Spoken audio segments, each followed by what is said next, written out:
Glória a Deus. A paz do Senhor Jesus esteja no seu coração nessa manhã. Amém? Eu não sei se você estava presente na reunião que nós fizemos online na quinta-feira, aqueles que ingressaram no jejum de 21 dias. Nós estabelecemos nas quintas-feiras uma reunião online. E nessa primeira reunião, nós falamos sobre a importância de esperar em Deus. E um dado chamou bastante a minha atenção, que veio sem querer da minha pesquisa, a respeito do fato de que, pela Organização Mundial da Saúde, o Brasil é considerado o país mais ansioso do mundo. E por essa mesma organização, o Brasil também tem um nível ruim no sentido da depressão. É o quinto país com maior depressão no mundo. Esses dados são do ano passado, de junho de 2023.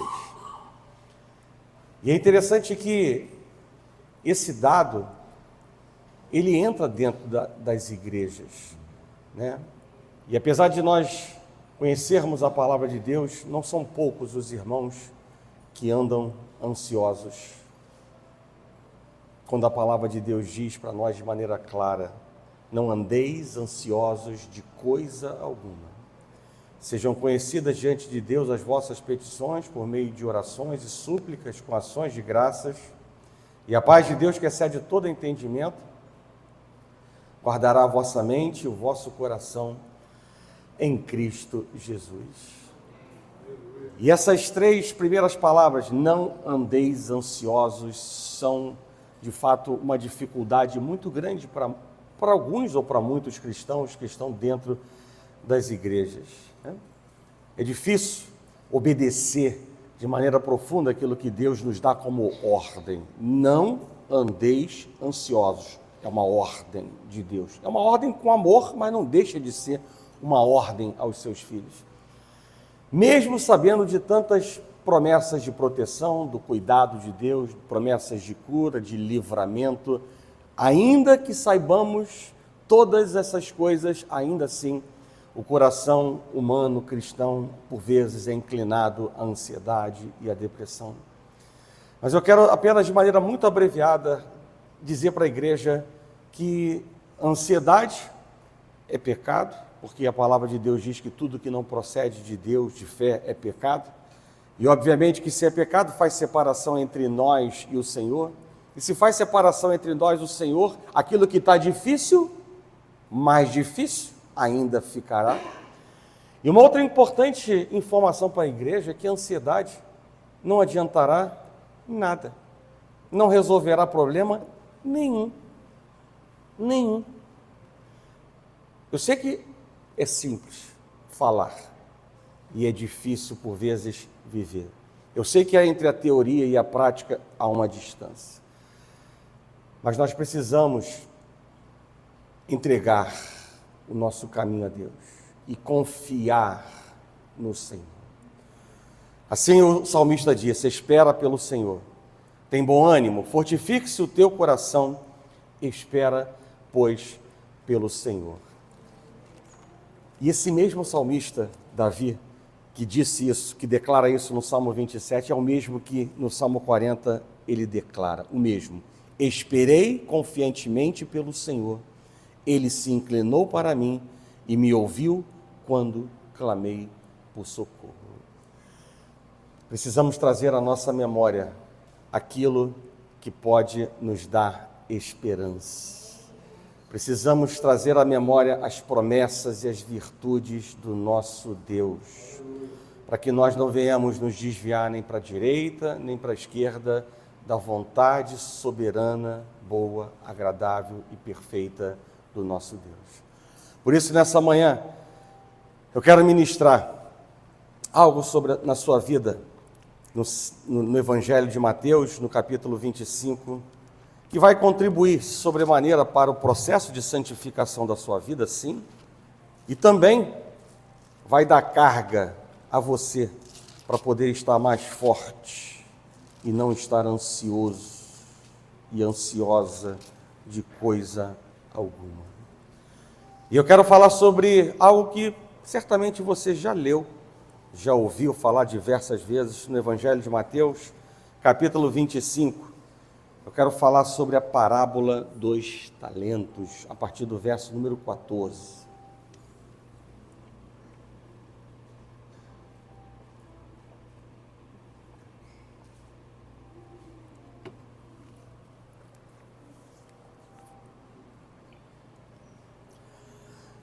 Mateus, capítulo 25, verso 14, diz assim: Pois será como um homem que, ausentando-se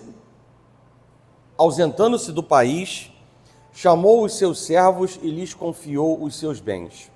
A um deu 5 talentos, a outro 2 e a outro 1. A cada um, segundo a sua própria capacidade, e então partiu. O que recebera 5 talentos saiu imediatamente a negociar com eles e ganhou outros 5. Do mesmo modo, o que recebera 2 ganhou outros 2. Mas o que recebera 1, saindo, abriu uma cova e escondeu o dinheiro do seu senhor. Depois de muito tempo, voltou o senhor daqueles servos e ajustou contas com eles. Então, aproximando-se o que recebera 5 talentos, entregou outros 5, dizendo: Senhor, confiaste-me 5 talentos, eis aqui outros 5 talentos que ganhei. Disse-lhe o Senhor: Muito bem, servo bom e fiel. Foste fiel no pouco, sobre o muito te colocarei. Entra no gozo do teu Senhor. E aproximando-se também o que recebera 2 talentos, disse: Senhor, 2 talentos me confiaste, aqui tem outros 2 que ganhei. Disse-lhe o Senhor: Muito bem, servo bom e fiel. Foste fiel no pouco, sobre o muito te colocarei, entra no gozo do teu Senhor. Chegando por fim, o que recebera 1 talento disse: Senhor, sabendo que és homem severo, que ceifas onde não semeaste, e ajuntas onde não espalhaste, receoso, escondi na terra o teu talento, aqui tens o que é teu. Respondeu-lhe, porém, o Senhor: servo mau e negligente, sabias que ceifo onde não semeei e ajunto onde não espalhei. Cumpria, portanto, que entregasses o meu dinheiro aos banqueiros, e eu, ao voltar, receberia com juros o que é meu. Tirai-lhe, pois, o talento, e dai-o ao que tem 10. Porque a todo o que tem se lhe dará, e terá em abundância. Mas ao que não tem, até o que tem lhe será tirado. E o servo inútil, lançai-o para fora nas trevas. Ali haverá choro e ranger de dentes. Amém? Feche os seus olhos, vamos orar. Senhor Deus e Pai, graças te damos nessa manhã, pelo privilégio, Pai, de estar na sua casa, fortalecidos pelo Senhor, avivados, Pai, pela tua palavra, o teu poder, tua graça e tua misericórdia, Pai. Entregamos, ó Pai, a direção de tudo que vai acontecer a partir desse momento. Que o Senhor me dê liberdade, Deus, para falar em Teu nome e da mesma maneira prepara o coração da Tua igreja para que sejam, Deus, receptivos, estejam receptivos para entrar, Deus, na profundidade da Tua palavra e mais uma vez, Pai, haver transformação, haver libertação, haver cura, haver mudança, Pai, comportamental nas decisões, na mente, Pai. O Senhor é poderoso para fazer infinitamente mais do que pedimos, esperamos e merecemos, Pai, em nossas vidas. Te damos liberdade porque sabemos que o Teu caminho é perfeito, Pai. Nessa manhã, manifesta o Teu poder, Pai, sobre nossas vidas, para que a tua vontade seja feita, o teu nome seja exaltado e glorificado. E assim continuamos repreendendo toda a retaliação de Satanás, sobretudo nesse momento em que a igreja se posiciona no mundo espiritual, clamando, louvando, adorando, bendizendo o teu santo nome nesse jejum de Daniel, que nós estamos, ó Pai, motivados e com grandes expectativas no nosso coração daquilo que o Senhor ainda há de fazer complementarmente ao que o Senhor já fez e está fazendo em nossas vidas. Assim, Deus, nós oramos. E nós te agradecemos por tudo. Em nome de Jesus. E que a igreja do Senhor diga. Amém. Podem sentar.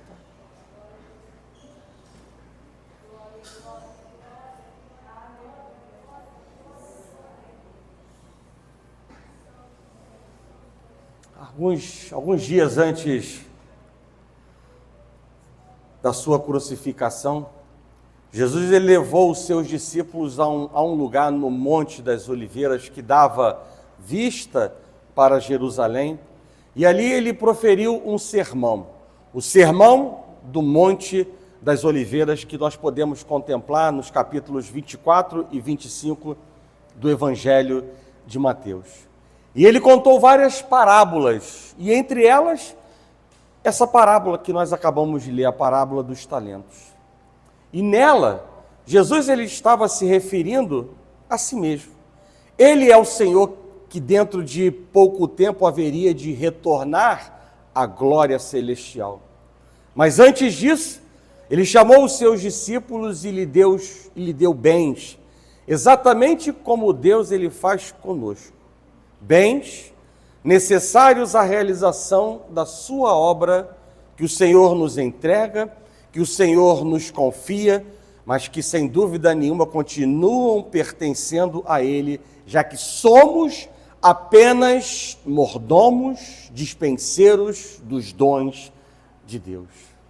Assim a palavra de Deus diz em 1 Coríntios, no capítulo 4, versos 1 e 2. Assim, pois, importa que os homens nos considerem como ministros de Cristo e dispenseiros dos mistérios de Deus. Ora, além disso, preste atenção, além disso, o que se requer dos dispenseiros é que cada um de nós seja encontrado fiel. A palavra de Deus é clara, seja. A palavra de Deus não está dizendo esteja. Seja encontrado fiel. E isso pressupõe continuidade. Veja o que, ou apenas trazer à sua memória, o que Paulo certa vez ele disse. Tanto sei estar humilhado, como ser honrado, tudo posso naquele que me fortalece. Paulo lhe dá uma ideia muito clara de que a humilhação ela tem um tempo abreviado, limitado, estar humilhado, mas ele declara com seus próprios lábios ser honrado, no entendimento claro no seu coração de que a honra de Deus, a despeito de todas as tribulações e problemas, estava continuamente sobre a vida dele. E assim Deus nos exorta da sua palavra, seja encontrado fiel. Precisamos deixar para trás posicionamentos que o Senhor já não aprova, posicionamentos que o Senhor não aprova em nós. Nós não podemos mais compactuar com oscilações na aliança com Deus. Nós não podemos mais compactuar com a inconstância na vida espiritual. Nós não podemos mais compactuar com uma vida de aparências ou de baixo nível de comprometimento. Nós não podemos mais compactuar com a hipocrisia, onde honram com os lábios, mas o coração está longe do Senhor.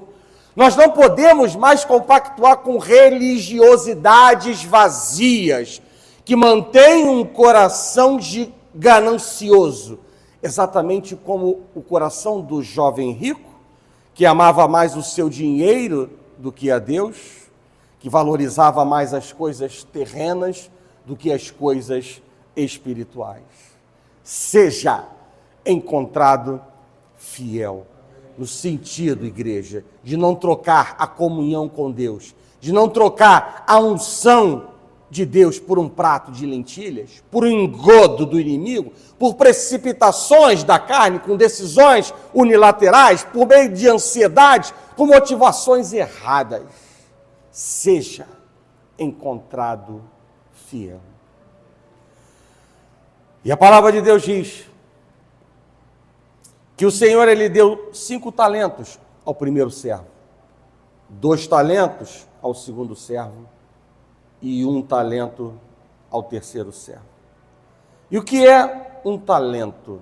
Não sei se você sabe, mas o talento é uma moeda grega, com um valor correspondente mais ou menos ao pagamento de 6.000 dias de trabalho em uma vinha. E fazendo uma dupla conversão, em tempo, isso representa 20 anos. E se nós projetarmos o salário mínimo brasileiro, isso representaria, na nossa moeda, um valor aproximado de 400.000 reais. 1 talento. 1 talento. É como se na leitura financeira representasse 400.000 reais. Mas a amplitude do que Jesus quer apresentar por meio dessa parábola é muito maior do que a visão limitada dos recursos financeiros.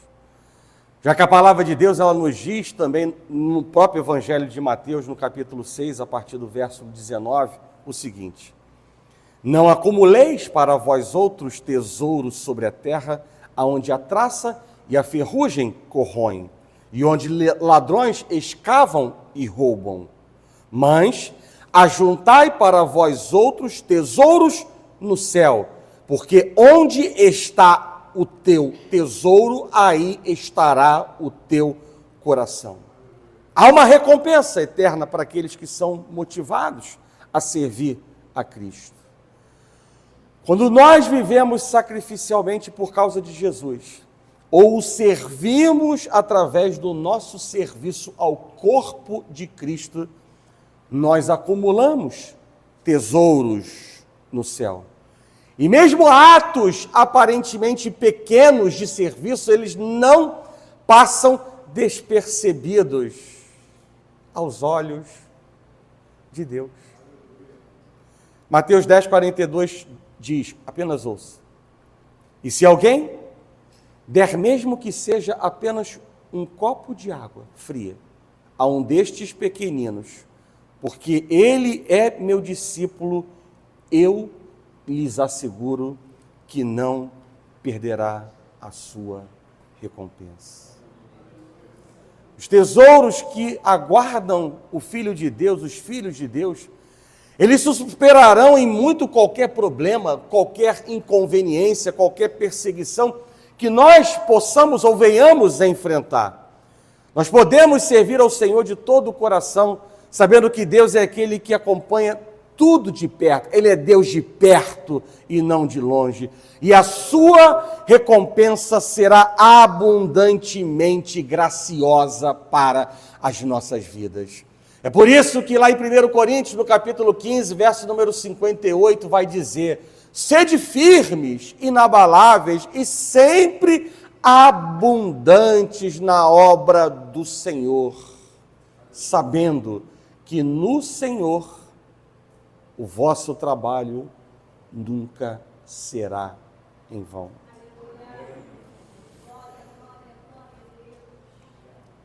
E nós vemos aqui no verso número 15, no segundo verso que nós lemos da parábola dos talentos, Jesus ele destaca algo importante. A todos foram oferecidos talentos. E a distribuição, ela foi feita conforme a capacidade de cada um em administrá-los. Ou seja, Deus está dizendo que o que nós vamos receber está diretamente relacionado ao nosso grau de comprometimento, ao nosso grau de preparo, ao nosso grau de fidelidade, ao nosso nível de maturidade. É isso que está escrito. Verso 15. A cada um segundo a sua própria capacidade, e então partiu. Igreja, de nada valerá fazer comparação com a grama do jardim do vizinho. De nada valerá desejar com certo grau de inveja o que o irmão ou a irmã está recebendo de Deus, porque Deus continua sendo Deus que sonda e conhece os nossos corações, para enxergar as verdadeiras motivações, os verdadeiros motivos em ação na nossa vida, para enxergar se dentro de nós há um verdadeiro adorador, se há entrega, se há renúncia, se há um filho e uma filha que o teme ou não o teme. Talvez o nosso conceito sobre amor e a justiça divina nos levasse a pensar que ele daria o mesmo a todos. Mas não é assim que a palavra de Deus está nos dizendo.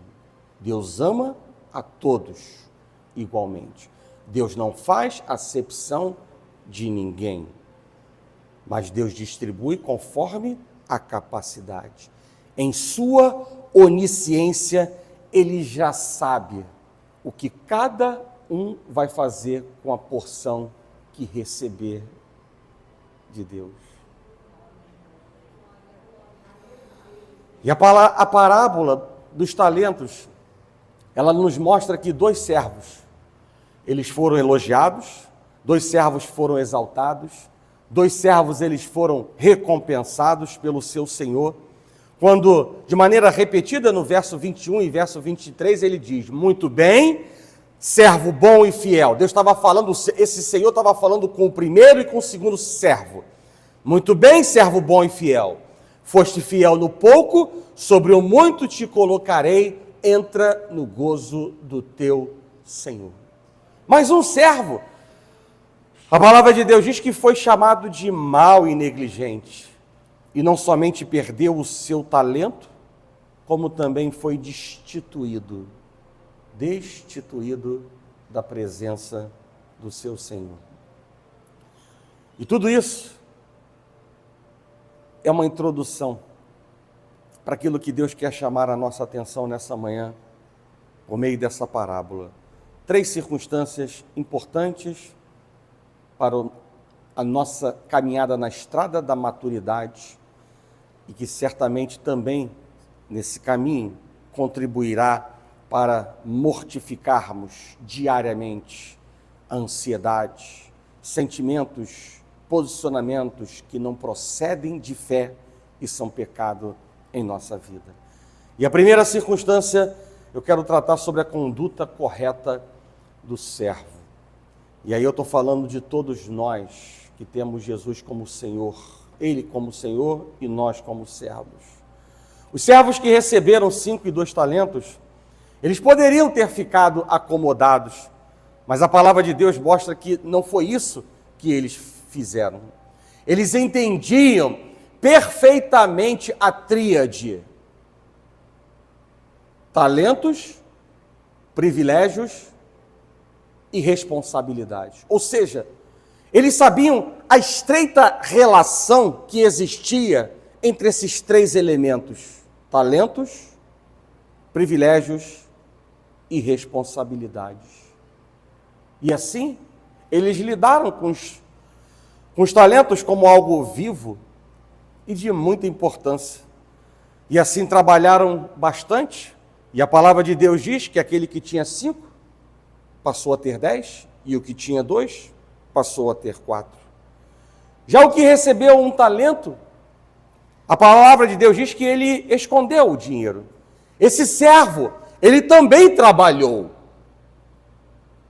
Ele cavou a terra, ele fez um buraco e ele colocou o talento e depois cobriu. Por quê? Porque ele tratou o talento, diferentemente dos outros 2, como algo morto.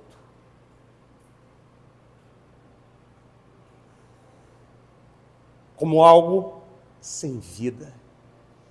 E daquele momento em diante, aquele servo ficou entregue à ociosidade. E nós bem sabemos que a ociosidade é oficina do diabo. Talvez alguém poderia pensar que aquele homem tenha sido zeloso, guardando o dinheiro, mas não era esse o propósito do seu Senhor. E de fato, quando alguém recebe algo valioso de Deus, guardar é o mínimo que pode ser feito. Mas Deus não nos ensina a fazer o mínimo. Colossenses capítulo 3, verso 23 diz: tudo quanto fizerdes, fazei-o de todo o coração, como para o Senhor e não para homens. Deus anseia de nós o melhor, até porque, desde todo sempre, Ele tem nos dado o melhor. Assim fomos feitos à sua imagem e semelhança, a melhor criatura. Tudo foi bom, mas a melhor criatura, o homem, feito à sua imagem e semelhança. A árvore não foi feita à sua imagem e semelhança. O cachorro não foi feito à sua imagem e semelhança. Mas nós fomos feitos. Deus amou o mundo de tal maneira que deu o seu Filho unigênito, para que todo aquele que nele crê não pereça, mas tenha a vida eterna. Mais uma vez, dividindo a história do Antigo Testamento para a Nova Aliança, Deus se manifesta oferecendo o melhor. Todas as coisas cooperam para o bem daqueles que amam o Senhor. E isso mostra que a mão de Deus, o amor de Deus passeia do antigo para o novo, permeia toda a história da humanidade, da igreja, dos seus filhos, oferecendo nada diferente do melhor. Quando a igreja, os seus filhos, se rendiam à autoridade e obedeciam os seus princípios morais, fazer o melhor. E é aí que muitos crentes estão caindo, pela distorção do que é efetivamente fazer o melhor para Deus, do que é melhor fazer na casa de Deus, do que é fazer o melhor na sua vida espiritual. E o valor distorcido do melhor subjetivo, ou seja, aquele melhor que eu trago para a minha leitura, aquele melhor que eu trago para os meus parâmetros pessoais, ele já foi vivido na história da igreja por diversas vezes, pelo povo de Deus. E uma boa tradução disso, eu já falei isso aqui nessa igreja por diversas vezes, mas é importante nós reforçarmos tudo aquilo que está escrito na palavra de Deus e que traz edificação para a nossa vida. Sobretudo, fazer o que é certo e aquilo que é errado não repetir. E a palavra de Deus vai nos dizer lá no capítulo 21 de Juízes, no último capítulo, no último versículo, que cada um fazia o que achava mais reto ser feito. Igreja, o resultado de fazer apenas o que se acha mais reto ser feito, nós já conhecemos, pela própria história do povo de Deus, altos e baixos, avanços e retrocessos, ganhos e perdas, alegrias e tristezas, honra e humilhação, tempos de paz e refrigério, tempos de tribulação e de perseguição, tempo de comunhão com Deus e tempo de esfriamento e distanciamento de Deus. E isso não é bom para a nossa saúde espiritual e para o testemunho que nós somos chamados a dar como filhos de Deus. Precisamos manter claro no nosso coração a nossa identidade. Somos filhos de Deus, somos morada do Espírito Santo de Deus, somos testemunhas de Cristo Jesus. Essa é a nossa identidade. E eu quero dizer para a igreja, de maneira diferente, que fazer o melhor para Deus caminha no sentido de cumprir A palavra em Romanos 12, verso número 1, que diz: apresenteis o vosso corpo por sacrifício vivo, santo e agradável a Deus, que é o vosso culto racional. Fazer o melhor para Deus significa entregar a melhor oferta para Deus. Significa entregar o teu Isaque para Deus. Significa você fazer uso das mesmas 3 ferramentas que Abraão ele empregou para oferecer o seu sacrifício: fogo, cutelo e lenha. Gênesis 22, no capítulo 22, versos 6 e 7, fala sobre isso. Fogo, cutelo e lenha. Essas foram as ferramentas que Abraão empregou para oferecer algo agradável aos olhos de Deus. E o fogo, você bem sabe que ele simboliza o Espírito Santo de Deus. E para isso, é preciso nós andarmos no Espírito.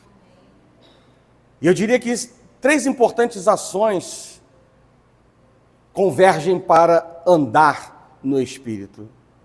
A primeira delas, que nós não podemos negligenciar, e está dentro do guarda-chuva de Romanos 12, verso 1, de nos apresentar como sacrifício vivo, santo e agradável a Deus. A primeira ação é começar o nosso dia entregando os nossos caminhos ao Senhor. Se nós estamos falando de andar no Espírito, nós precisamos que Ele nos direcione. Segundo, diariamente, viver a vontade de Deus, e não o enfrentamento de Jonas, e não a obediência parcial de Saul, e não a autossuficiência de Moisés, não limitar o haja de Deus. E aí nós vamos entrar na terceira importante ação, que é estar num processo contínuo e crescente de santificação. Mas eu diria, igreja, que mais do que andar no Espírito, a palavra de Deus ela nos exorta a um caminho mais profundo, de nos encher do Espírito. E aí a palavra de Deus vai nos dizer em Efésios, no capítulo 5, verso 18, ao que foi comentado na aula hoje da Escola Bíblica Dominical. Como é que nós nos enchemos do Espírito Santo de Deus? A palavra de Deus nos diz, lá em Efésios, no capítulo 5, entre os versículos 18 a 21. E começa dizendo o seguinte: falando entre vós com salmos, e louvando de todo coração o Senhor. Mas ainda, dando sempre graças por tudo a nosso Deus e Pai, em nome do nosso Senhor Jesus Cristo. E mais ainda, sujeitando-vos uns aos outros no temor de Cristo. Ou seja, Deus está falando de algo que a irmã diaconisa Luciana introduziu no início desse culto, falando sobre a questão de submissão às lideranças, às autoridades estabelecidas por Deus, fora da igreja, dentro da igreja. Isso, a palavra de Deus está dizendo, que contribui para ser cheio do Espírito Santo de Deus. Ações de graças, submissão, humildade e louvor. Trazer a palavra de Deus, estar com a palavra de Deus na mente, salmos, entoando salmos, falando entre vós com salmos, ministrando a palavra de Deus. Deus se alegra quando a nossa boca é instrumento para a glória dele.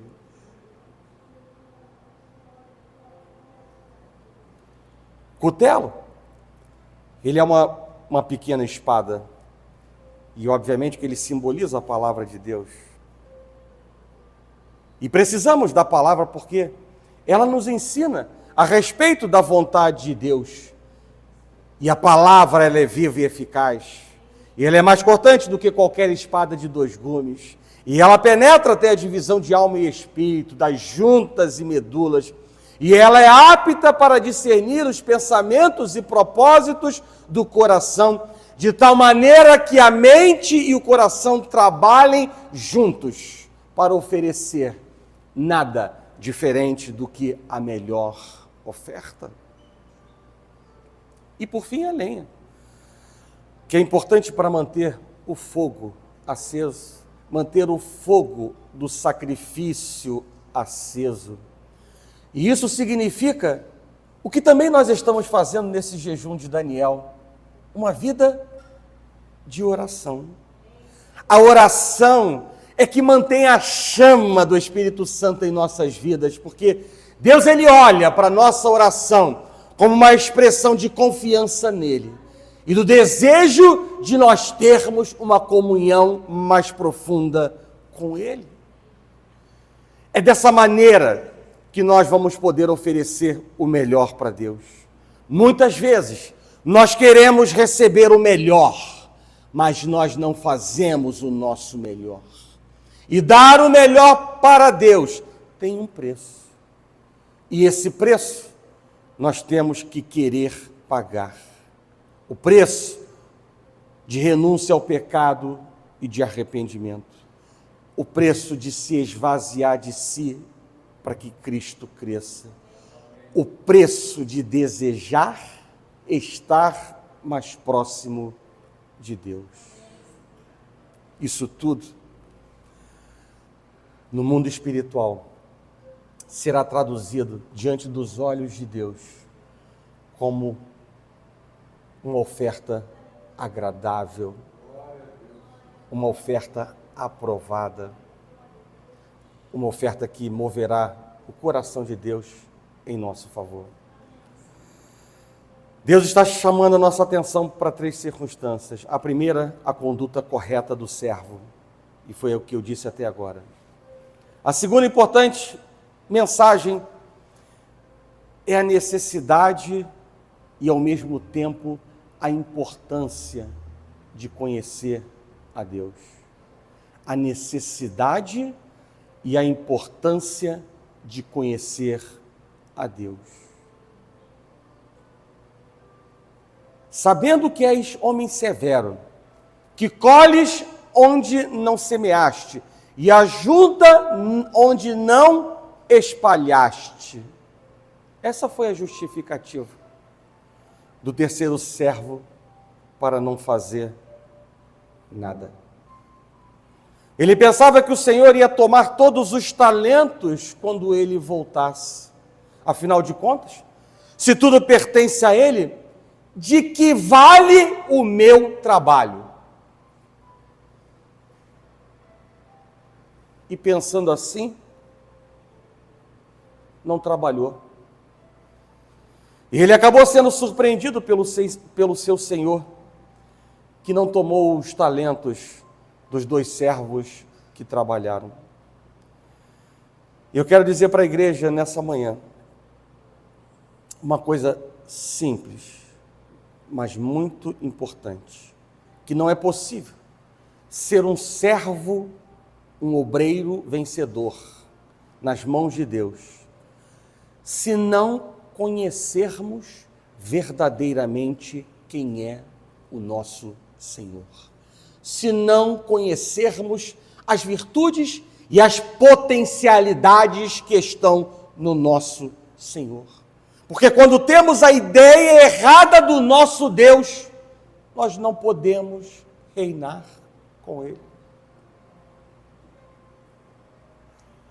E esse servo infiel, ele aponta para algo grave. Não conhecer o Senhor a quem se serve. E existem pessoas dentro de igrejas que estão exatamente nesta condição. Não conhecer o Senhor a quem se serve. E eu falo que isso é grave porque o povo que não conhece a Deus, ele não se compromete em fazer o que é reto aos olhos de Deus. ele enfrenta sérias consequências, ele se torna inconstante em seus caminhos, ele não deixa Deus tratar o seu coração, ele não se tornará forte e ativo. Quem diz isso é a palavra de Deus. Daniel capítulo 11, verso 32 diz assim: aos violadores da aliança, ele com lisonjas perverterá, mas o povo que conhece ao seu Deus se tornará forte e ativo. Não tendo intimidade com Deus, não alcançará um novo nível de adoração, e Deus busca os verdadeiros adoradores. Não gerará compromisso de santidade, e essa é a vontade de Deus, seguir a paz com todos e a santificação, sem a qual ninguém verá o Senhor. Diz o Senhor: sede santos, porque eu sou santo. Assim diz o Senhor: não se glorie o sábio na sua sabedoria, nem o forte na sua força, nem o rico nas suas riquezas, mas o que se gloriar, glorie-se nisto, em me conhecer e saber que eu sou o Senhor, e faço misericórdia, e faço juízo, e faço justiça na terra, porque destas coisas eu me agrado. Deus se agrada da sua misericórdia, Deus se agrada de viver reto e em justiça, conhecer a Deus. E o caminho do conhecimento, mais uma vez, vai passar pela palavra de Deus, porque ela é a revelação de Deus. E nesse sentido, uma das estratégias do diabo é nos desestimular a sua leitura. Porque ele sabe que quanto mais se lê a palavra de Deus, mais Deus se revela a nós. O diabo sabe que quanto mais sabedoria nós recebemos, mais rápido nós entramos na dispensação da palavra. Em 1 Coríntios, no capítulo 2, verso 9, que diz: nem olhos viram, nem ouvidos ouviram, nem jamais penetrou em coração humano o que Deus tem preparado para aqueles que o amam. Achegue-se a Deus e Ele se achegará a vós. Plante santidade e temor a Deus e colha intimidade com o teu Deus. Plante santidade e temor a Deus e colha intimidade com o teu Deus. Até aqui, nós falamos sobre a conduta correta do servo. Deus anseia de nós o melhor, porque Ele tem nos dado o melhor. Nós falamos sobre a necessidade e a importância de conhecer a Deus para se manter forte e ativo. Claro que esse forte, ele não tem qualquer conotação com um coração duro. E a terceira mensagem que podemos extrair da parábola dos talentos é a respeito da fidelidade que Deus espera ver em nós.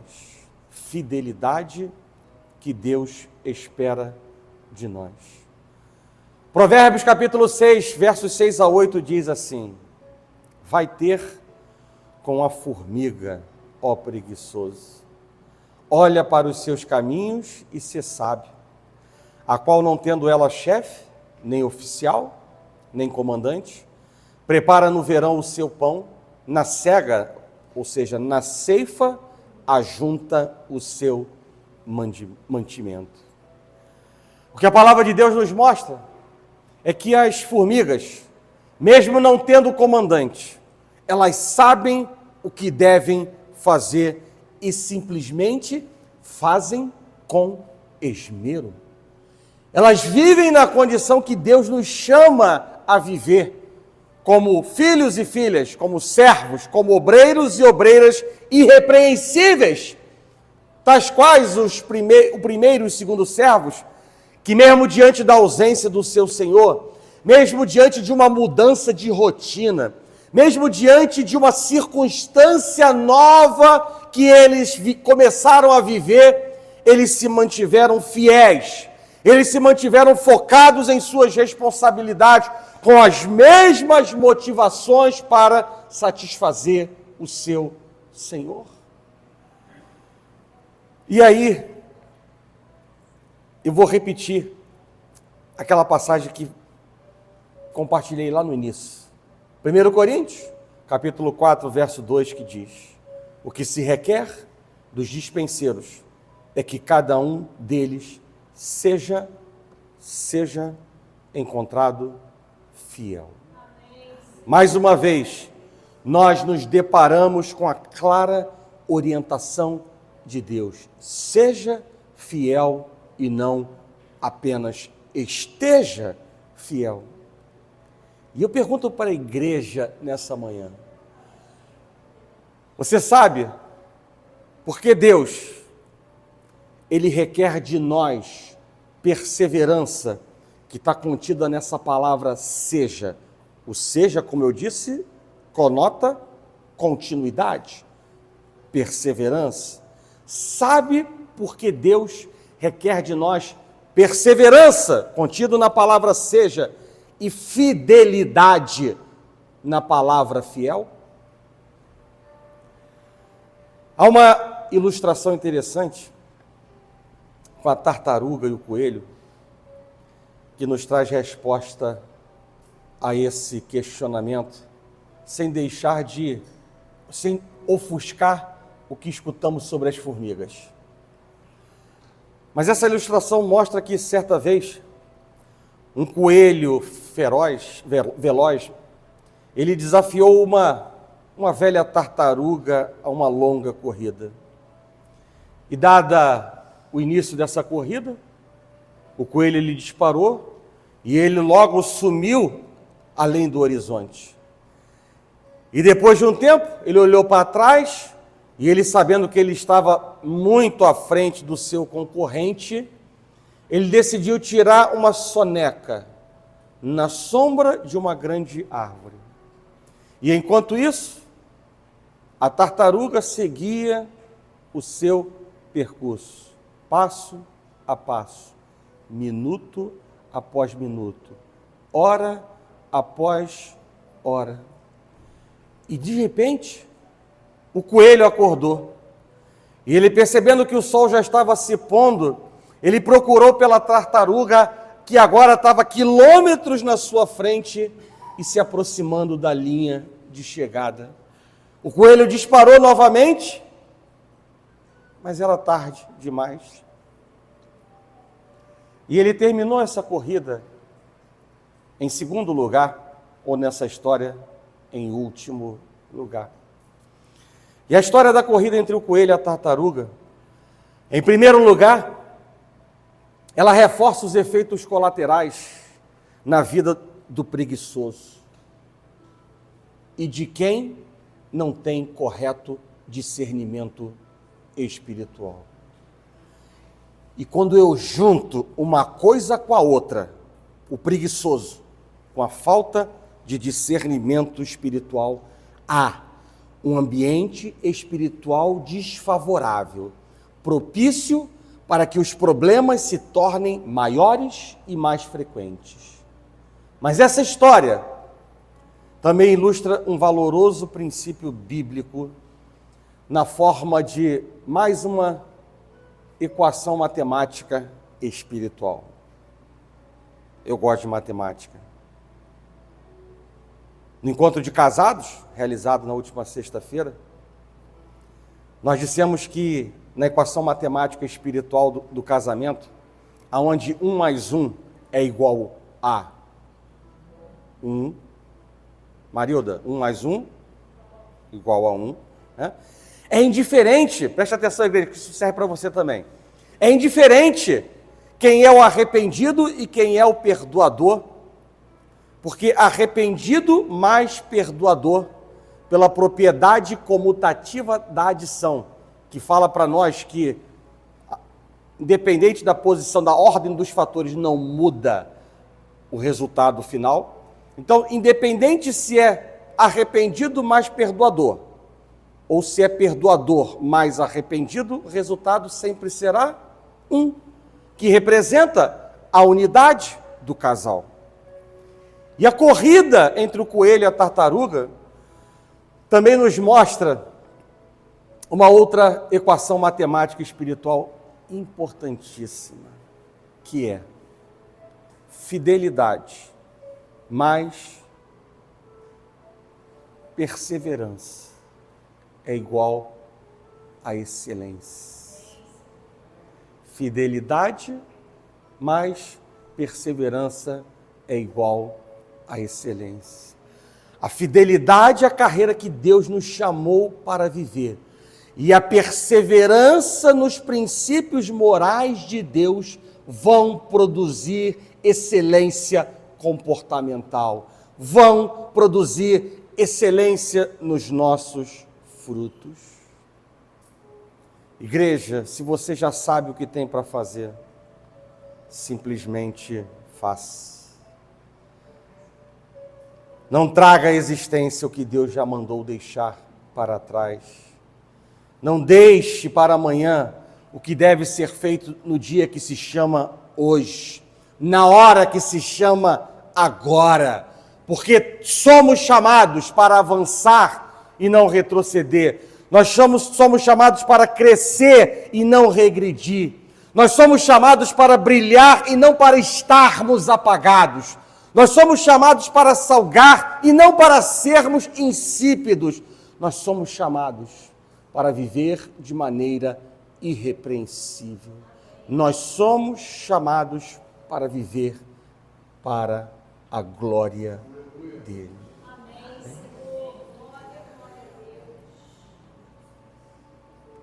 Essa é a palavra que Deus tem para nossas vidas, que certamente contribui, como eu disse, para andarmos na estrada da maturidade, deixarmos para trás comportamentos meninos que tínhamos para viver uma nova história com Deus. Aproveite essa atmosfera espiritual que Deus está criando nessa igreja, diante das coisas que estão acontecendo e ainda mais nesse momento de sacrifício que estamos fazendo. Não um sacrifício que nos gera dor e tristeza, mas um sacrifício que gera expectativas daquilo que Deus pode e vai fazer nas nossas vidas. Deus já está fazendo. Continue perseverando, como a gente aprendeu aqui na ilustração. Tendes necessidade de perseverança, para que, havendo feita a vontade de Deus, alcanceis a promessa do Senhor. Amém? Eu quero nessa manhã mais uma vez convidar a igreja, já que estamos no momento de jejum e de oração, convidar a igreja a vir ao altar de Deus, para que nessa hora possa estar orando, mais uma vez colocando a sua vida diante de Deus.